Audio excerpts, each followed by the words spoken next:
فصل دوم، حضور صلی اللہ علیہ وسلم سے محبت کیوں؟ میں چاہتا ہوں کہ نبی صلی اللہ علیہ وسلم کے محاسن اخلاق اور شرف افعال کے اول چند نمونے پیش کروں اور پھر دکھاؤں کہ ایسی صفات عالیہ کے مالک سے کون شخص محبت کرنا نہیں چاہتا۔ جود و سخا کا بیان۔ نمبر 1، جنگ حنین میں 6,000 قیدی، 24,000 اونٹ، 40,000 بکریاں، 4,000 اوقیہ یعنی چھٹانک چاندی غنیمت میں حاصل ہوئی تھی۔ نبی صلی اللہ علیہ وسلم نے ان میں سے ایک چیز کو بھی نہیں چھوا۔ گھر سے جس خیر و برکت کے ساتھ تشریف لائے تھے اسی طرح واپس گئے۔ نمبر 2، حضرت عائشہ سے روایت ہے، ما ترك رسول الله صلى الله عليه وسلم دينارا ولا درهما ولا شاة ولا بعيرا ولا أوصى بشيء۔ نبی صلی اللہ علیہ وسلم نے اپنی وفات کے بعد کوئی سکہ چاندی یا سونے کا یا بکری یا اونٹ دنیا میں نہیں چھوڑا اور نہ کسی شے کی بابت کوئی وصیت ہی فرمائی۔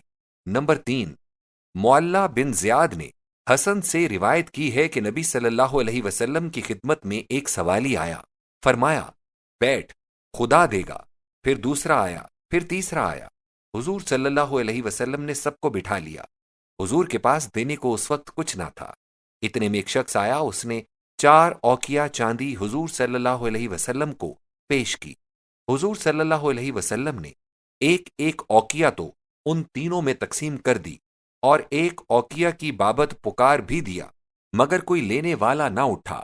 رات ہوئی تو حضور صلی اللہ علیہ وسلم کو نیند نہیں آتی، اٹھتے ہیں اور نماز پڑھنے لگتے ہیں، پھر ذرا لیٹ کر اٹھتے ہیں اور نماز پڑھنے لگ جاتے ہیں۔ ام المومنین رضی اللہ عنہا نے پوچھا، حضور صلی اللہ علیہ وسلم کو آج کچھ تکلیف ہے؟ فرمایا نہیں۔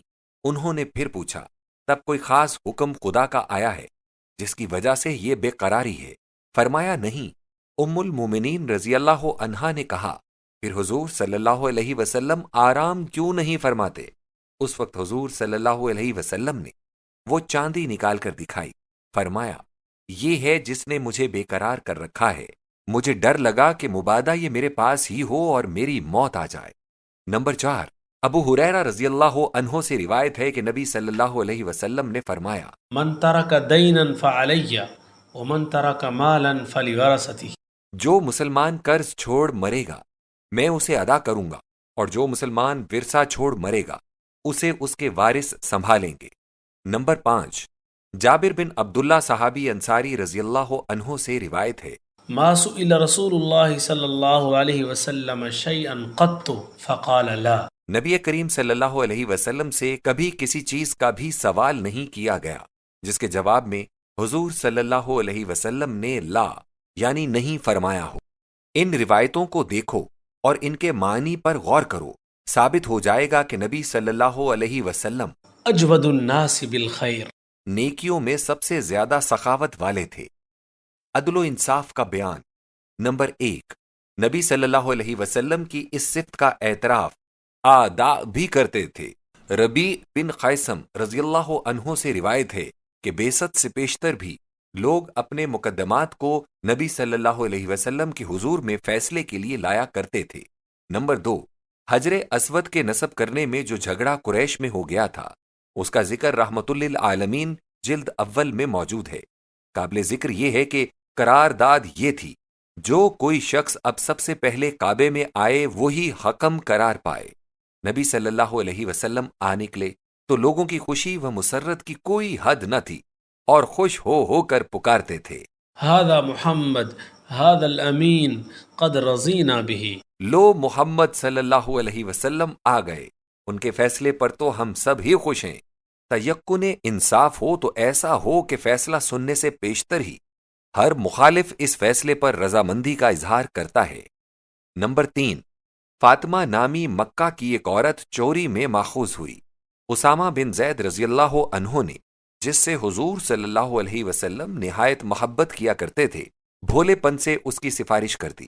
ناخوش ہو گئے اور فرمایا کہ تم حدود الہی میں سفارش کرتے ہو، دیکھو اگر میری بیٹی فاطمہ رضی اللہ عنہا بھی ایسا کرتی تو میں وہی فیصلہ کرتا جو اس کے لیے کروں گا۔ نجدت و شجاعت کا بیان۔ نجدت اس صفت کو کہتے ہیں کہ موت کے سامنے نظر آنے پر بھی اعتماد علن نفس قائم رہے۔ شجاعت قوت غضبیہ کے اس کمال کو کہتے ہیں جو انقیاد عقل سے حاصل ہوتا ہے۔ نبی صلی اللہ علیہ وسلم کی ان صفات کے متعلق 20 روایات اور راویوں کے عینی مشاہدات موجود ہیں۔ نمبر 1، حضرت علی مرتضیٰ کرم اللہ وجہہ کے نام اور ان کی شجاعت کے بلند کارناموں سے کون ناواقف ہوگا؟ وہی فرماتے ہیں، إنا كنا إذا حمى البأس واحمرت الحدق اتقينا برسول الله صلى الله عليه وسلم فما يكون أحد أقربنا إلى العدو منه۔ جب گھمسان کا رن پڑتا اور لڑنے والوں کی آنکھوں میں خون اتر آتا، اس وقت ہم نبی صلی اللہ علیہ وسلم کی اوٹ لیا کرتے تھے، اور ہم میں سے سب سے آگے دشمن کی جانب نبی صلی اللہ علیہ وسلم ہی ہوتے تھے۔ نمبر 2، جنگ حنین میں دشمنوں نے پہاڑ کے درے میں بیٹھ کر تیروں کا ایسا میہ برسایا کہ مسلمانوں کی 12,000 فوج کا منہ موڑ دیا۔ کسی نے اس واقعے کے متعلق برا بن عازب رضی اللہ عنہ سے پوچھا کہ کیا تم رسول اللہ صلی اللہ علیہ وسلم کو چھوڑ کر بھاگ گئے تھے؟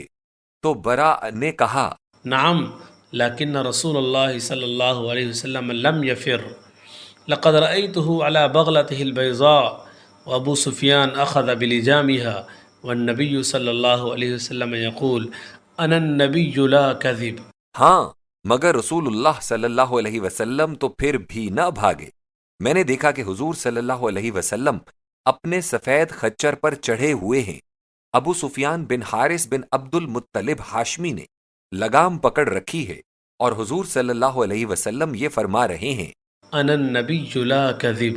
خچر پر سوار ہونا ہی ثبات و استقلال کی دلیل ہے۔ بھاگنے والا تو تیز گام گھوڑے کو پسند کیا کرتا ہے۔ سفید خچر کا انتخاب بھی مردانگی کی دلیل ہے، ورنہ لڑائی میں ایسے رنگ کا جانور پسند کیا جاتا ہے جو ذرا سی گرد و غبار میں چھپ جائے۔ فوج کی خاکی وردی کا مدعا بھی یہی ہے۔ 12,000 فوج کے بھاگ جانے پر میدان میں کھڑے رہنا بھی کوہ تحمل ہی کا کام ہے۔ ایسے وقت میں خود بول بول کر اپنی شناخت دشمن کو کرانا اور اسی دعوے کو دہرانا جو حملہ آوروں کے کینہ و عداوت کا موجب تھا، صرف کمر نبوت ہی کا خاصہ نور پاشی ہے۔ اسی واقعے کے متعلق عباس رضی اللہ عنہ ام النبی صلی اللہ علیہ وسلم کی روایت میں ہے، ولى المسلمون مدبرين فطفق رسول الله صلى الله عليه وسلم يركض بغلته نحو الكفار وأنا آخذ بلجامها أكفها إرادة أن لا تسرع وأبو سفيان أخذ بركابه۔ مسلمان پیٹھ پھیر کر بھاگ گئے۔ اس وقت نبی صلی اللہ علیہ وسلم خچر کو ایڑ لگانے اور دشمن کی جانب بڑھنے لگے۔ میں نے لگام اور ابو سفیان کی رکاب پکڑی، اس ارادے سے کہ حضور صلی اللہ علیہ وسلم کو آگے بڑھنے سے روک دیں۔ صحیح مسلم میں اسی واقعے کے متعلق پھر یہ الفاظ ہیں، نزل النبی صلی اللہ علیہ وسلم عن بغلته۔ نبی صلی اللہ علیہ وسلم اپنے خچر سے اتر پڑے۔ یہ شجاعت کی غایت الغایت ہے کہ جس شخص کے سامنے 12,000 فوج بھاگ رہی ہے، حضور صلی اللہ علیہ وسلم اس کے مقابلے کے لیے اپنی سواری آگے کو لے جا رہے ہیں، اور جب اہل بیت کے 2 شخص ام اور ابن الام نے سواری کو روک لیا تو حضور صلی اللہ علیہ وسلم پیادہ ہو کر آگے بڑھنے کو ہیں۔ نمبر 3، صحیحین میں انس بن مالک رضی اللہ عنہ سے روایت ہے، مدینہ میں ایک رات غل سا ہوا، لوگ سمجھے چھاپا آ پڑا۔ سب لوگ مل کر آبادی سے باہر اس شور کی جانب کو چلے۔ آگے چلے تو انہیں نبی صلی اللہ علیہ وسلم واپس ہوتے ہوئے ملے۔ حضور صلی اللہ علیہ وسلم گھوڑے پر سوار اور تلوار حمائل کیے ہوئے تھے، یعنی آواز سن کر سب سے پہلے اور تن تنہا تفتیش کو تشریف لے گئے تھے، اور ہم سے فرماتے تھے، لم ترعوا ڈرو نہیں، ڈرو نہیں۔ نمبر 4، ناظرین کو بیت عقبہ کی بنیادی ملاقات کا واقعہ تو یاد ہی ہوگا کہ شب تاریک اور منزل پر خطر کے خوف سے ایک قافلہ پہاڑ کی گھاٹی میں پناہ لینے پر مجبور ہو جاتا اور آبادی تک پہنچنے کی جرت نہیں کرتا، اور نبی صلی اللہ علیہ وسلم جن کی جان کا دشمن مکہ کا ایک ایک شخص تھا، ایسے وقت اور ایسے مقام میں اس لیے چکر لگا رہے ہیں کہ شاید کسی راہ گم کردہ ضلالت کو ہدایت فرما سکے۔ نمبر 5، تمام دنیا کے مقابل سچے اصول کی اشاعت کے لیے کھڑے ہونا اور ایک ایسے ملک میں جہاں خون ریزی و صفاکی ہی کی حکومت تھی، ہر ایک مذہبی ضلالت کے خلاف جنگ کا اعلان کرنا، کسرا و کیسر و حبش کے حکمرانوں اور عرب کے جنگجو قبائل کے خشم و غضب کی پرواہ نہ کرنا شجاعت اور قوت قلب کا بہترین نمونہ دکھاتا ہے، جس کی نظیر تاریخ میں ملنی مشکل ہے۔ تواضع کا بیان۔ مسکنت و تواضع نبی صلی اللہ علیہ وسلم کی صفت لازم تھی۔ تواضع ہی تھی کہ خچر اور حمار پر سواری فرماتے اور دوسروں کو ساتھ سوار کر لیتے، مسکینوں غریبوں کی عیادت فرماتے، فقراء کے برابر جا بیٹھتے، صحابہ رضی اللہ عنہم کے درمیان مل جل کر بیٹھ جاتے، اپنی نشست کے لیے نہ جانب صدر کی ضرورت سمجھتے، نہ کوئی امتیازی نشان بناتے، غلاموں اور خادموں کے ساتھ بیٹھ کر کھانا کھا لیتے، بازار سے سودا خرید کر اور خود اٹھا کر لے آتے، اپنے جانوروں کو خود چارہ ڈالتے، اونٹ کی زانوں بندی کر دیتے، گھر کے چھوٹے چھوٹے کام کاج اپنے ہاتھ سے کیا کرتے تھے۔ جب ہزاروں جانثار ایسی خدمت سر انجام دینے کو اپنی سعادت دارین سمجھنے والے موجود اور آمادہ ہوتے تھے۔ انس رضی اللہ عنہ کہتے ہیں، حضور صلی اللہ علیہ وسلم حج کو تشریف لے گئے۔ میں نے دیکھا کہ جو چادر حضور صلی اللہ علیہ وسلم کے اوپر تھی اس کی قیمت 4 درہم سے زیادہ نہ ہوگی۔ یہودان بنو قریظہ کی جانب تشریف لے گئے تو اس روز حضور صلی اللہ علیہ وسلم حمار پر سوار تھے، جس کی باگ کھجور کے پٹھے کی رسی سے بنی ہوئی تھی اور اس کی پشت پر صرف کھجور کی صف پڑی ہوئی تھی۔ ابو ہریرہ رضی اللہ عنہ کہتے ہیں، حضور صلی اللہ علیہ وسلم نے ایک دکان سے پاجامہ خریدا، اٹھنے لگے تو دکاندار نے حضور صلی اللہ علیہ وسلم کے ہاتھ پر بوسہ دینا چاہا۔ حضور صلی اللہ علیہ وسلم نے جھٹ ہاتھ کو پیچھے ہٹا لیا اور زبان مبارک سے فرمایا، هذا تفعله الأعاجم بملوكها ولست بملك انما انا رجل منكم۔ یہ تو اجمی لوگ اپنے بادشاہوں کے ساتھ کیا کرتے ہیں، میں بادشاہ نہیں ہوں، میں تم ہی میں سے ایک ہوں۔ حیا کا بیان۔ ابو سعید خدری رضی اللہ عنہ سے روایت ہے، كان رسول الله صلى الله عليه وسلم اشد حياء من العذراء في خدرها كان اذا كره شيئا عرفناه في وجهه۔ نبی صلی اللہ علیہ وسلم پردہ نشین کنواری لڑکیوں سے بھی زیادہ شرمگین تھے۔ کوئی مکروہ چیز دیکھ لیتے تو زبان سے کچھ نہ فرماتے۔ حضور صلی اللہ علیہ وسلم کے چہرے پر کراہت کے آثار نمایاں ہو جاتے تھے۔ اسی صفت حیا کا اثر تھا کہ کسی کو رو در رو کسی عیب سے متعلق کچھ نہ فرماتے۔ حضرت انس رضی اللہ عنہ کی روایت ہے، انه كان عند رسول الله صلى الله عليه وسلم رجل به اثر صفرة وكان رسول الله صلى الله عليه وسلم لا يكاد يواجه احدا بشيء يكرهه فلما قام قال للقوم لو قلتم له يدع هذه الصفرة۔ ایک شخص حضرت صلی اللہ علیہ وسلم کی خدمت میں زعفران کا رنگ ملے ہوئے آیا۔ حضور صلی اللہ علیہ وسلم کی عادت مبارک تھی کہ کسی کے سامنے ایسی بات نہ کہا کرتے تھے جسے وہ ناپسند کرتا ہو۔ جب وہ چلا گیا تو حضور صلی اللہ علیہ وسلم نے لوگوں سے فرمایا، کاش تم اس سے کہہ دیتے کہ وہ اس رنگ کو چھوڑ دیتا۔ نمبر 3، بعض اوقات لوگوں کی طول کلامی سے حضور صلی اللہ علیہ وسلم تھک جاتے یا زیادہ بیٹھے رہنے کی وجہ سے مجبور ہو جاتے، تب بھی حیا کی وجہ سے خود تکلیف اٹھاتے اور ان سے کچھ نہ فرماتے۔ شفقت و رأفت۔ نمبر 1، ایک گنوار آیا، اس نے سوال کیا، حضور صلی اللہ علیہ وسلم نے اسے دے دیا اور پوچھا کہ ٹھیک ہے؟ وہ بولا، نہیں، تم نے میرے ساتھ کچھ بھی سلوک نہیں کیا۔ مسلمان یہ سن کر بے تابانہ اس کی طرف اٹھے۔ حضور صلی اللہ علیہ وسلم نے اشارہ کیا کہ رک جاؤ۔ پھر حضور صلی اللہ علیہ وسلم گھر میں تشریف لے گئے اور گھر سے لا کر اور بھی کچھ دیا۔ وہ خوش ہو کر دعا دینے لگا۔ نبی صلی اللہ علیہ وسلم نے فرمایا، تیرا پہلا کام میرے اصحاب کو ناگوار گزرا تھا، کیا تم پسند کرتے ہو کہ ان کے سامنے بھی اسی طرح کہہ دو جس طرح اب میرے پاس کہہ رہے ہو، تاکہ ان کے دل بھی تیری طرف سے صاف ہو جائیں؟ وہ بولا، ہاں میں کہہ دوں گا۔ پھر اگلے ہی دن شام ہی کو وہ گنوار آ گیا۔ آپ صلی اللہ علیہ وسلم نے اصحاب سے فرمایا کہ اب یہ مجھ سے خوش ہے، کیوں ٹھیک ہے نا؟ وہ بولا ہاں، اور پھر دعا دی۔ نبی صلی اللہ علیہ وسلم نے مثال دیتے ہوئے فرمایا، ایک شخص کی اونٹنی بھاگ گئی، لوگ اس کے پیچھے دوڑے، وہ آگے ہی آگے بھاگتی رہی۔ مالک بولا، تم سب ٹھہر جاؤ، میری اونٹنی ہے اور میں ہی اسے سمجھ سکتا ہوں۔ لوگ ہٹ گئے، اونٹنی گھاس پات کھانے میں لگ گئی۔ مالک نے آگے سے جا کر اسے جا پکڑا اور کاٹھی ڈال لی۔ میری اور اس گنوار کی مثال تو ایسی ہی تھی۔ اگر تم اسے اسی حالت پر قتل کر دیتے تو بیچارہ جہنم میں جاتا۔ نمبر 2، نبی صلی اللہ علیہ وسلم نے اللہ تعالیٰ سے عرض کی تھی کہ اے خدا، میری اس عرض کو ایک مضبوط عہد سمجھا جائے کہ اگر میں کسی شخص کو ازراہ بشریت بد دعا بھی دے بیٹھوں تو میری اس بد دعا کو بھی اس کے حق میں رحمت و برکت اور زکوٰۃ و تقرب بنا دینا۔ نمبر 3، امام احمد و طبرانی نے روایت کی ہے کہ ایک شخص کو گرفتار کر کے نبی صلی اللہ علیہ وسلم کے سامنے پیش کیا گیا اور عرض کیا گیا کہ یہ حضور کے قتل کا ارادہ رکھتا ہے۔ نبی صلی اللہ علیہ وسلم نے اسے تسلی دے کر فرمایا کہ تم اس الزام سے نہ ڈرو، پھر اسے رہا کر کے یہ بھی فرمایا کہ اگر تیرا ارادہ بھی ہوگا تو تو قابو نہ پا سکے گا۔ عفو و کرم، عفو کی صورت اس وقت متحقق ہوتی ہے کہ جرم ثابت ہو اور مجرم کو سزا دینے کی طاقت حاصل ہو، پھر معافی دی جائے۔ کرم کے معنی میں داد و دہش یا عزت افزائی کی صورت شامل ہے۔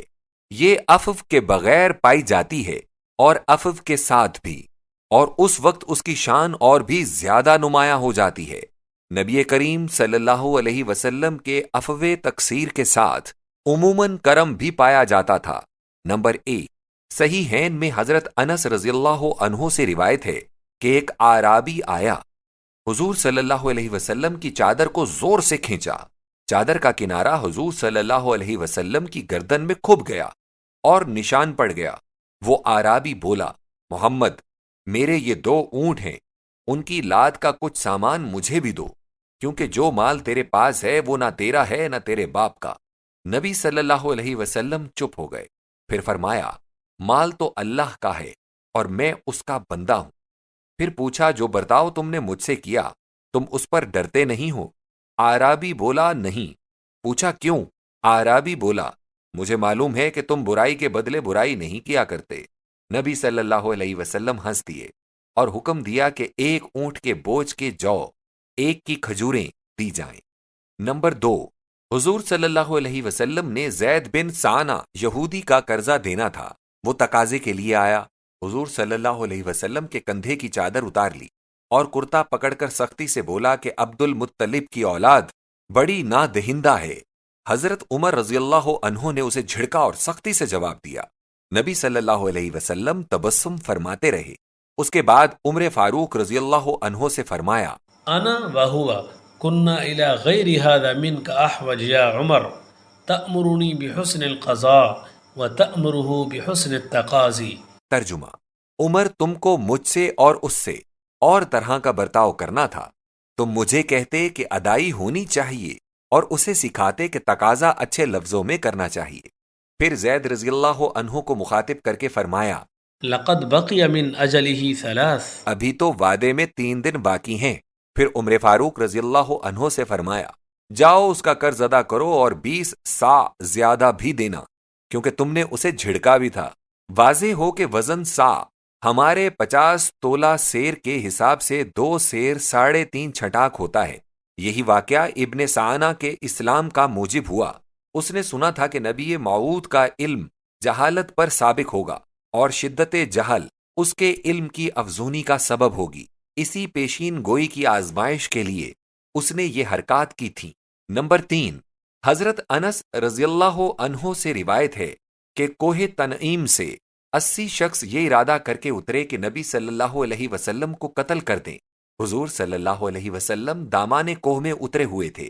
انہوں نے اپنے کام کے لیے نماز صبح کا وقت انتخاب کیا، جس میں نبی کریم صلی اللہ علیہ وسلم لمبی قرات پڑھا کرتے تھے۔ وہ آئے اور پکڑے گئے۔ نبی صلی اللہ علیہ وسلم نے سب کو چھوڑ دیا۔ نمبر 4، ابو سفیان بن حرب اموی وہ شخص تھا جس نے احد، احزاب وغیرہ میں حضور صلی اللہ علیہ وسلم پر فوج کشی کی تھی۔ وہ قبل از اسلام دوران ایام جنگ میں گرفتار ہو گیا۔ حضور صلی اللہ علیہ وسلم نے نہایت مہربانی سے اس سے کلام فرمایا، ویحک یا ابا سفیان ألم يأن لك أن تعلم أن لا إله إلا الله. افسوس ابو سفیان، ابھی وقت نہیں ہوا کہ تم اتنی بات سمجھ جاؤ کہ خدا کے سوا اور کوئی بھی عبادت کے لائق نہیں۔ ابو سفیان بولا، بأبي أنت وأمي ما أحلمك وأوصلك وأكرمك. میرے باپ ماں حضور صلی اللہ علیہ وسلم پر قربان، آپ صلی اللہ علیہ وسلم کتنے بردبار، کتنے قرابت کا حق ادا کرنے والے اور کس قدر دشمنوں پر عفو و کرم کرنے والے ہیں۔ نمبر 5، زینب بنت الحارث بن سلام۔ خیبر کی یہودیہ نے گوشت میں زہر ڈال کر حضور صلی اللہ علیہ وسلم کو کھلایا، اس نے اقبال جرم بھی کر لیا، نبی صلی اللہ علیہ وسلم نے پھر بھی اسے معاف فرما دیا۔ زہد فی الدنیا، واقعات زہد کے بیان میں میں نے اس زمانے کی حالات کو لیا ہے جب نبی صلی اللہ علیہ وسلم کا حکم تمام عرب میں نافذ تھا، جب بحرین سے حبش تک حضور صلی اللہ علیہ وسلم کا کلمہ پڑھا جاتا تھا تاکہ معلوم ہو جائے کہ نبی صلی اللہ علیہ وسلم کا زہد اضطراری نہ تھا بلکہ اختیاری تھا، اس کا سبب لاچاری نہ تھا بلکہ فطری سبک روحی کے علائق مادی سے پیوستگی پسند بھی نہ کر سکتے تھے۔ نمبر 1، ام المومنین حضرت عائشہ رضی اللہ عنہا فرماتی ہیں، نبی صلی اللہ علیہ وسلم نے کبھی شکم سیر ہو کر نہیں کھایا تھا اور کبھی فاقے کا شکوہ کسی سے نہیں فرمایا۔ ناداری حضور صلی اللہ علیہ وسلم کو غنا سے زیادہ پیاری تھی۔ کبھی ایسا ہوتا کہ بھوک کی وجہ سے رات بھر نیند نہیں آئی مگر اگلے دن کا روزہ پھر رکھ لیتے تھے۔ اگر حضور صلی اللہ علیہ وسلم چاہتے تو خدا تعالی خزائن ارض کی کنجیاں اور ثمرات و تمتعات کی زندگی کی افزائشیں سب ہی عطا فرما دیتا۔ میں حضور صلی اللہ علیہ وسلم کے فاقے کی حالت دیکھ کر رو پڑا کرتی، اپنا ہاتھ حضور صلی اللہ علیہ وسلم کے پیٹ پر پھیرا کرتی کہ فاقے سے کیسا دب گیا ہے، اور کہا کرتی، واری جاؤں، دنیا میں سے اتنا ہی قبول کر لیجئے جو جسمانی طاقت کو قائم رکھنے کو کافی ہو۔ تو جواب میں فرما دیتے، يا عائشة ما لي وللدنيا إخواني من أولي العزم من الرسل صبروا على ما هو أشد من هذا فمضوا على حالهم فقدموا على ربهم فأكرم مآبهم وأجزل ثوابهم فأجدني أستحيي إن ترفهت في معيشتي أن يقصر لي غدا دونهم وما من شيء هو أحب إلي من اللحوق بإخواني وأخلائي. عائشہ مجھے دنیا سے کیا کام، میرے بھائی اولو العزم رسول تو اس سے بھی زیادہ حالت پر صبر کیا کرتے تھے، وہ اسی چال پر چلے اور خدا کے سامنے گئے، خدا نے ان کو اکرام کیا اور ان کو پورا پورا ثواب دیا۔ اب اگر میں آسودگی کی زندگی کو پسند کرتا ہوں تو مجھے یہ بھی شرم آتی ہے کہ کل کو ان سے کم رہ جاؤں۔ دیکھو مجھے جو چیز سب سے زیادہ پیاری ہے وہ یہ ہے کہ اپنے بھائیوں اور خلیلوں سے جا ملوں۔ حضرت عائشہ رضی اللہ عنہا فرماتی ہیں کہ اس گفتگو کے بعد حضور صلی اللہ علیہ وسلم صرف ایک ہی مہینے تک رونق افروز عالم رہے اور پھر رفیق اعلیٰ سے جا ملے۔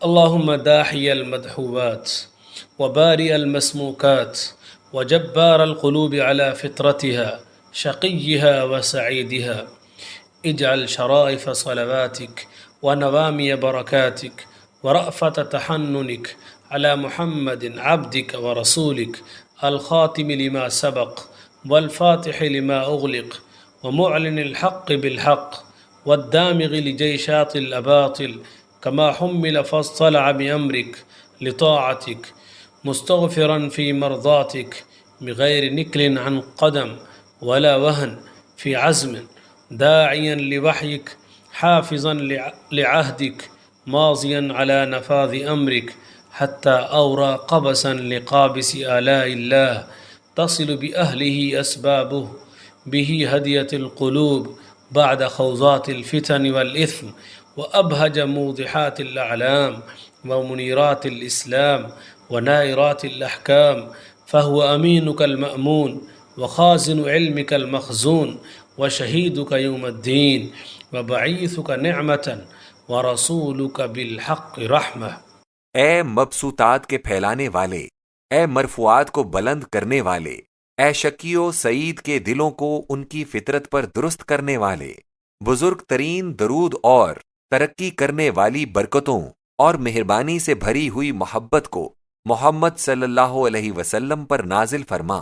وہ تیرا بندہ، تیرا رسول، نبوت کا خاتم اور بند دروازوں کا فاتح، وہ حق کا حق کے ساتھ اعلان کرنے والا، وہ باطل کی فوجوں کو کچل دینے والا، ذمہ داریوں کو پورا کرنے والا، وہ جس نے ذرا سی لغزش قدم یا ذرا سی سستی عزم کے بغیر تیرے حکم پر تیری اطاعت میں قیام کیا اور تیری خوشنودی کو پورا کیا۔ وہ تیری وحی کا محافظ، تیرے عہد کا نگہبان، وہ تیرے حکم کے نفاذ کا دل دادا، وہ جس نے راہگیروں کے لیے سر راہ مشل جلائی، جن کے اسباب بفضل خدا ان لوگوں کو مل جاتے ہیں۔ وہی محمد صلی اللہ علیہ وسلم جس کے سبب سے ان دلوں کو جو کفر و گناہ میں غوطے کھا رہے تھے نجات ملی، وہ جس کی وجہ سے روشن دلائل کے جھنڈے نمایاں ہوئے، ضیاء اسلام چمکی اور نورانی احکام کی روشنی پڑی۔ وہ تیرا امین و مامون، وہ تیرے علم مخزون کا خزینہ دار، وہ قیامت کے دن تیرا گواہ، وہ تیری نعمت کا اٹھایا ہوا اور تیری رحمت کا فرستادہ سچا رسول۔ نمبر 2، علی مرتضیٰ رضی اللہ عنہ کی روایت میں ہے کہ میں نے نبی صلی اللہ علیہ وسلم سے دریافت کیا کہ حضور کی سنت یعنی طریقہ کیا ہے؟ فرمایا، المعرفۃ رأس مالی، میرا راس المال یعنی اصلی سرمایہ تو معرفت ہے، والعقل اصل دینی، میرے دین کی جڑ عقل ہے، والحب اساسی، میری بنیاد محبت ہے، والشوق مرکبی، میری سواری شوق ہے، وذکر اللہ انیسی، میرا انیس ذکر الہی ہے، والثقۃ کنزی، میرا خزانہ اعتماد بر خدا ہے، والحزن رفیقی، میرا ساتھی غم دل ہے، والعلم سلاحی، میرا ہتھیار علم ہے، والصبر ردائی، میرا لباس صبر ہے، والرضاء غنیمتی، میرا مال یغما رضائے سبحانی ہے، والعجز فخری، میرا فخر عجز بدرگاہ ربانی ہے، والزہد حرفتی، میرا پیشہ زہد ہے، والیقین قوتی، میری خوراک یقین ہے، والصدق شفیعی، میرا شفیع صدق ہے، والطاعت حسبی، میرا اندوختہ اطاعت الہی ہے، والجہاد خلقی، میرا خلق جہاد ہے، قرۃ عینی فی الصلاۃ۔ میری آنکھوں کی ٹھنڈک نماز ہے۔